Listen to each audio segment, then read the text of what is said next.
እስከሚመስል እንዲህ እውነት ለመናገር እኔ ያው የሰፈሬ ሰው ስለሆኑ አልፖስተትኩትም እንጂ ከአይስክሬሙ በፊት ብፌ ከእርሶ ላይ እስር ቤት መጠየቅ እስከሚመስል እንዲህ ቆልለው የበሉትን ምግብ ረስተው አይስክሬም ብቻ ነው የጋበዘችኝ በሚል ስሜን ሞጣ ቤት አጠፉ።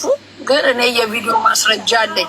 እርሶ ግን በውስጥ አይ ምግቡን የረሳሁት አይስክሬም በልቼ ስለማላቅ ኤክሳይትድ ሆኜ እንጂ የምግቡን አልረሳውም ስላሉኝ ችግር የለም።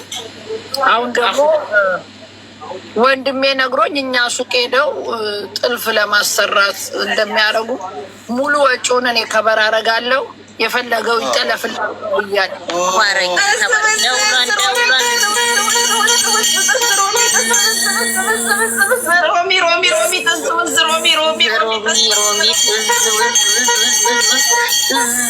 የፍቅር አምላክ ማሰማ ሰላሳ ሚኒስትር መከዋታችን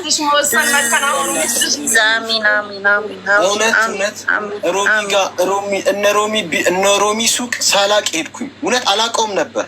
በአጋጣሚ ስደውል የወንድሟ ስልክ እንዴ ዴቭ አልኩኝ።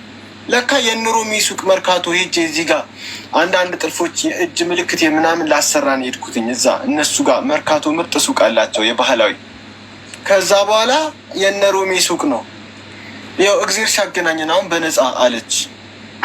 ነብያችን ግን ለሌላ ጊዜ አይቸኩሉ። ስሜታዊ እንደገና ስጦታ የሚደንቅ ነው። ይሄ ድንቅ ነው፣ ድንቅ ነው። በረከቱ በዚህ ቤት የወረደ ነው።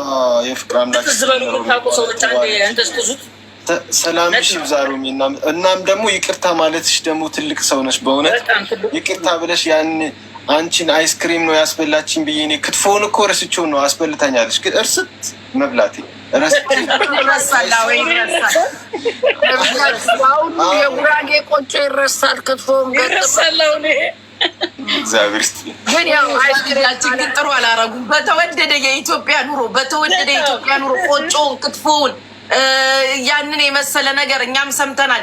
እንክት አድርገው በልተው ከዛ ሁላ ነገር የ200 ብር አይስክሪም ማስታወስ ይሆን ተብለው ሮማን ላይ ሴራን ያሴሩባት ቢሆንም ይቅር ብላለች። በነገሩ አልፈርድባቸውም። ሲያዩኝም እንደ ፌንት እንደ መጫር ነው የሆኑት። በቁንጅና የተማርከው ያሉትን እንዳይክዱ ነብያችን ሆንሽም ባቅ ኖሮ እኔ ያልኳትኝ አሁን እንዲህ በቴሌቪዥን በሞባይል ስናያትና በአካል ሮሚ አንድ አይደለች። እንዴት ነች? እንዴት ሆነች? በአካል አነስ ያለች ነገር ነች። አሁን እንደዚህ በእውነት ትልቅ ሰው አነስ ያለች ስትሉ አልገባንም። እያብራሩ አነስ ያለች አይደለም። ቪዲዮ እኮ ሰርተውብኛል። ሮማን የአባቴ እኩያ ናት ብለው ከዚህ በፊት እንደዛ ሰርቼ ነበር እና ሳያት ግን አነስ ያለች